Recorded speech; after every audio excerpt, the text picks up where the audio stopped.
Assalamualaikum yang dihormati Tuan Hakim yang bijaksana dan para hadirin sekalian yang hadir pada hari ini. Pada hari yang indah ini, saya selaku peguam bela ingin membahaskan tentang isu penderaan kanak-kanak yang berlaku di negara Malaysia. Semalam, saya mendapat berita mengenai sepasang suami isteri direman selama 7 hari bermula hari ini bagi membantu kes seorang kanak-kanak berusia 11 tahun yang mengalami kecederaan dipercayai didera. Pasangan berusia 36 dan 38 tahun yang merupakan bapa kandung dan ibu tiri masa itu direman bagi membolehkan siasatan dijalankan mengikut Seksyen 31-1-A Akta Kanak-Kanak 2001 kerana didera.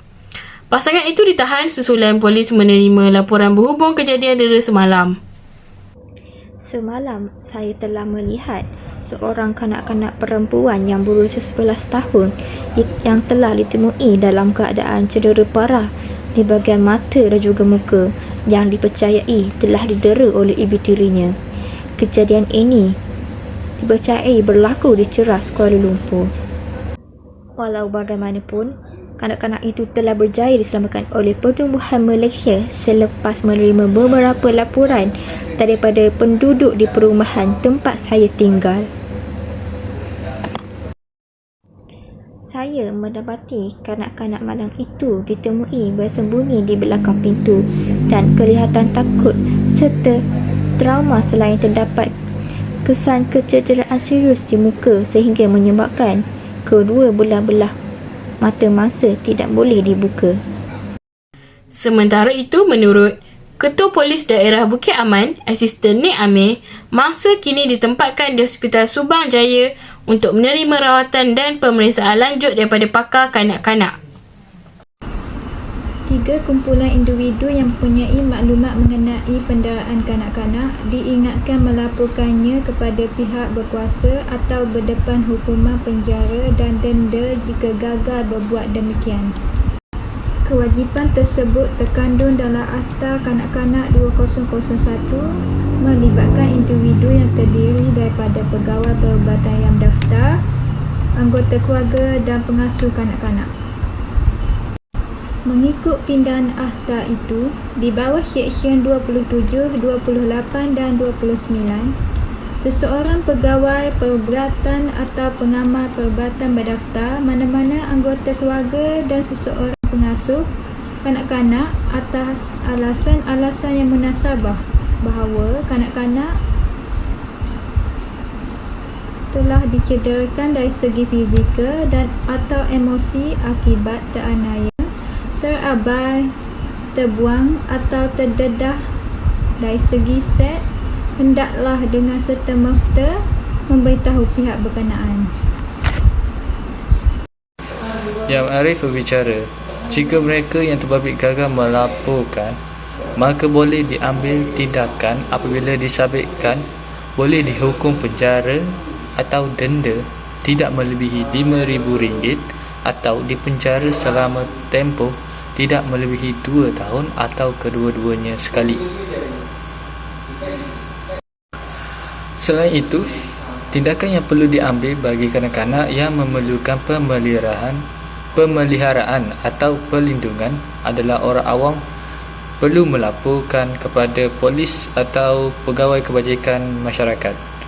Pegawai polis boleh mengambil kanak-kanak ke dalam jagaan sementara untuk pemeriksaan. Pegawai polis boleh mengarah secara bertulis seperti orang yang memelihara kanak-kanak untuk mendapat rawatan. Jika tidak dipatuhi dalam masa 48 jam, pegawai polis boleh mengambil kanak-kanak bagi maksud dihadapkan kepada pegawai perubatan. Kebiasaannya, orang yang melakukan kesalahan akan berselindung di sebalik kelakuannya yang baik. Tetapi mereka lupa bahawa pepatah yang mengatakan sepandai-pandai tumpan melompat akhirnya jatuh ke tanah jua. Pengabaian atau penderaan kanak-kanak, terutamanya yang membawa kepada kematian, perlu dihukum setara dengan kes pembunuhan kelas kedua dan hukuman tersebut harus mencerminkan yang sebagainya. Saya minta maaf bagi pihak di sana. Saya ingin membahaskan pendapat saya mengenai isu penderaan kanak-kanak ini. Bagi saya, kadang-kadang tekanan bagi kumpulan berpendapatan sederhana dan berpendapatan rendah dalam menghadapi kehidupan seharian boleh dilepaskan dalam bentuk yang keras. Oleh itu, kesadaran adalah amat penting dalam diri kita semua. Sambil mengakui bahawa diri saya juga tidak begitu arif tentang Akta Kanak-Kanak, gerakan komuniti, persatuan agama, media serta pertubuhan bukan kerajaan NGO juga perlu memainkan peranan aktif dalam mencetuskan kesedaran di kalangan masyarakat. Saya sepenuh hati bersetuju bahawa hukuman berat perlu diberikan kepada mereka yang dengan sengaja mendera anak-anak mereka. Tetapi bagi mereka yang telah cuba sedaya upaya dengan sumber yang amat terhad, mungkin kita boleh tawarkan mereka hikmat kaunseling dan bantuan kewangan sehingga mereka boleh berdiri kembali. Bagi pendapat saya pula, media sosial adalah tempat yang baik untuk mentegakkan isu-isu dan mendapat respon orang-orang awam.